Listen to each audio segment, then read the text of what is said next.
Is it at a cost to European Super? Are we saying if we have a European Super League, X, Y, Z happens? No, just take all the massively complicated contingencies out of it. Would you find the prospect of like Juve against Bayern Munich and Manchester City against Real Madrid over the course of a season instead of domestic leagues? Would you find that attractive? I'm surprised it's not here by now, because you're not answering again, the question. Would you find it attractive? Would you want to watch it? Yes, of course you would. Absolutely, you would. Over those games being played rather like a Champions League format. If it's played in a proper league format, absolutely. And those clubs presumably would want that as well. City don't want to be playing Burnley and West Brom, with all due respect. And that's why I'm surprised, really, if it is all about the money and the prestige of these clubs. The clubs that you're mentioning, surely that would be the next logical step for the giant European clubs. Well, so this is but then what happens to everybody else if that happens? Well, there's a problem with just very quickly, the one problem that you get from that, Chinchin, and I agree with you that Manchester City might not want to play West Brom twice a season, but if they're playing Juve or Real Madrid 4 or 5 or 6 times a season, then that reduces in significance to the point where it might feel to them that they're playing West Brom. Of course, it depends on how many games. The teams, how many teams are in that league as well. I don't know how many teams would be in a European Super League. Well, how many talking? Would you get 20 teams or not? Well, certainly if you included FC Copenhagen, we have to include Copenhagen. So part of the problem with it is that there's always a West Brom in whatever league. If you built a European Super League, at some point, one of those elite, glamorous teams would be the West Brom. Sorry, West Brom. FC Copenhagen. I think FC Copenhagen might be Burnley. That's harsh. That doesn't work. I think FC Copenhagen might be Huddersfield. Arsenal might end up being West Brom.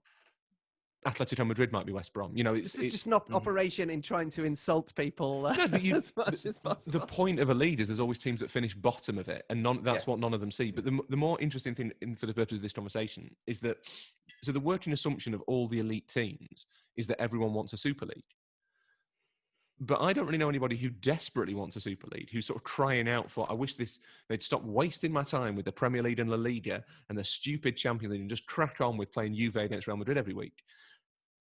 But I assume that somewhere someone's done the research to say that these games, that they can't be so stupid as to not have factored into their conversations the fact that those games are special because they are rare. Mm-hmm. And as you say, if it happens even twice a season for 10 years, then all of a sudden it's a bit like, well, actually, I don't care about watching Juve Real Madrid might become Leicester against Wolves. The equivalent of it might be so normal. Special becomes normal, doesn't it? Yeah, special becomes normal. Prestige away. The clubs cannot be so thick as to not have worked that out, which suggests to me that there is an appetite for a Super League, but I just don't know where it is. And I wonder whether that's a function of the dominant voices in the conversation always belonging to fans who don't want that to happen, or whether it's because they've overestimated how much people actually want it. And again, there's this big threat that underpinning all of these changes is the threat that if you don't give us what we want, we will walk away and go and do our own thing.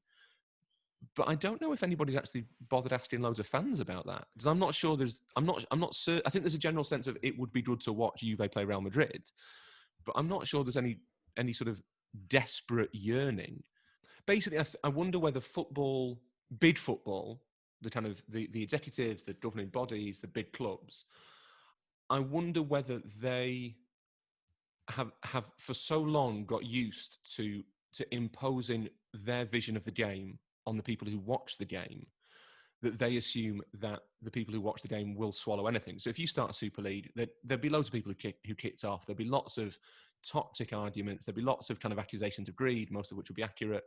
But in the end, people would watch it. I think that's probably how they think of it. They probably realise that that rarity means that rarity equals value, because they're not thick.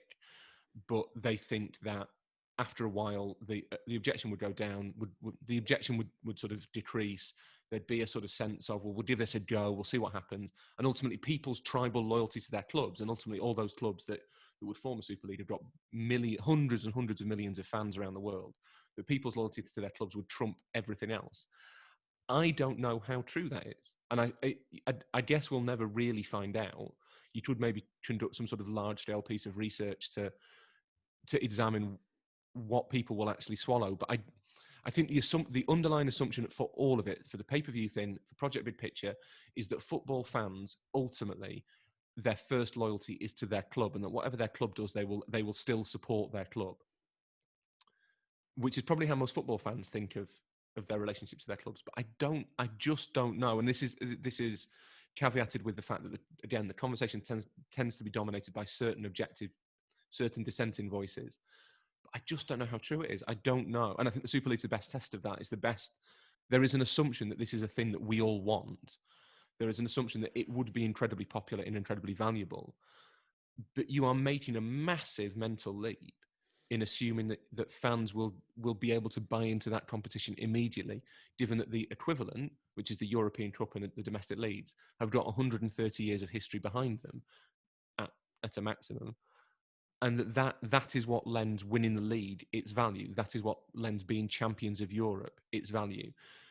If they came up with a big new competition, would it not just feel a bit like the International Champions Cup? Would it not feel a bit like a pre-season kind of false artificial construct? I don't know. And I think that's the problem, is there is a difference between what clubs perceive as fans being willing to swallow and what fans are willing to swallow. And we skirt closer and closer to that edge every passing year.